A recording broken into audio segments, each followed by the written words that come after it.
Buongiorno, stiamo parlando dei pesci, di quello che c'era prima dell'inizio. I pesci è oggettivamente l'ultimo segno dello zodiaco, perché se noi guardiamo lo zodiaco inizia con l'Ariete e si chiude con i pesci. Ma i pesci in questo caso non si intende la fine, perché i pesci di fine non hanno proprio niente. Voi immaginate l'oceano, qualcosa di grandissimo del quale noi veramente non vediamo la fine. Ecco perché io definisco i pesci quello che c'è prima dell'inizio. Se l'ariete è il parto, l'espulsione, la nascita del bambino, i pesci rappresentano la gestazione, e i 9 mesi, soprattutto il nono mese. Liquido amniotico, lacrime, oceano, eh, tutto ciò che è strettamente collegato al dolore. Parliamo della 12ª casa, la casa del karma. Karmiche, apro e chiudo parentesi, sono le case d'acqua, quindi la 12ª, la quarta e l'8ª. Per quanto riguarda la 12ª, io personalmente la definisco l'archivio dell'anima, perché tutto ciò che è dolore, ma anche di vite passate, sta nella 12ª casa. Ecco, i pesci si muovono su questa linea. Io normalmente faccio, quando mi ricordo, l'analisi del segno che si ha di fronte, in questo caso della Vergine. Perché? Perché l'individuo dovrebbe andare verso quel segno per prendere da quel segno quello che gli manca. Questo sarebbe il percorso di evoluzione che dobbiamo fare.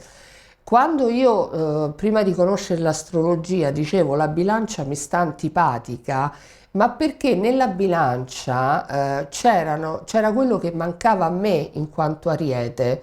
Poi crescendo con l'evoluzione io ho imparato a dover andare verso la bilancia. Ecco, io in questo caso adesso analizzo l'asse pesci vergine. Un esempio interessante di quest'asse è Gino Paoli, il cantautore. Paoli è una vergine con ascendente pesci e per comprendere le differenze tra questi due segni, noi abbiamo il cielo in una stanza, la canzone, quindi qualcosa di immensamente grande dentro qualcosa di immensamente piccolo. E questa è la differenza tra i pesci e il suo dirimpettaio, la Vergine. Quindi il cammino di ogni segno zodiacale è andare dall'altro, da quello di fronte, quello che tecnicamente si chiama opposizione, per cercare di capire cosa manca, cosa possiamo imparare dall'altro. E questo poi è il discorso in una qualsiasi società. Ognuno insegna qualche cosa all'altro. Comunque, tornando ai pesci, i pesci abbiamo il viaggio senza meta, il sogno, l'immaginazione, ma anche l'illusione. Dovete pensare che Nettuno, suo governatore, fu scoperto in concomitanza alla scoperta del cinema e nulla è più illusorio del cinema. Sempre collegati ai pesci abbiamo gli ospedali, gli orfanotrofi, le carceri, le malattie mentali. Ma perché le malattie mentali? Perché il pesce non è di questa terra, nel senso che vive a un tale livello di evoluzione, vogliamo dire, di coscienza forse, per cui non ha già superato tutta cioè la parte, il piano materiale nei pesci non c'è. Cioè la totale inutilità di tutto ciò che è pratico, senso pratico, non serve. Ma perché probabilmente è già stata elaborata questa cosa? Rimane il fatto che poi prendi un'anima così e mettila in una società come quella che abbiamo. Quindi prendi una persona fortemente idealista e falla misurare col quotidiano, spesso mediocre, che abbiamo nella nostra società, quella persona ci starà male. Ed ecco che adesso interviene il livello di evoluzione, perché molto spesso chi ha tanti valori in pesci potrebbe nel dolore scivolare anche nelle droghe. I pesci è tutto ciò che è dipendenza, quindi è una sorta di malattia avere valori in pesci, sempre a livello, questo è il discorso che faccio in tutti i video, bisogna vedere il livello di evoluzione della persona, perché la persona evoluta esplode con un'immensa creatività che mette al servizio di chi gli sta intorno, che si gestisce la vita con questa grande creatività.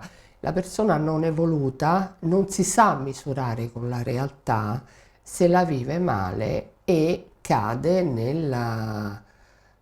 nell'illusione, nella droga, nella finzione, anche la bugia spesso appartiene ai pesci, anche il masochismo, anche usare il proprio percorso di dolore, perché spesso chi nasce con valori pesci ha oggettivamente percorsi di dolore importanti, ma usare questo dolore per in qualche maniera impietosire gli altri. Ecco, questo è una caratteristica del pesci non evoluto.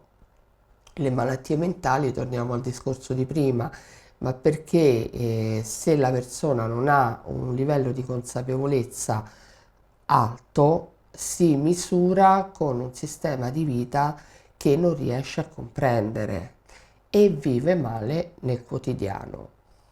Abbiamo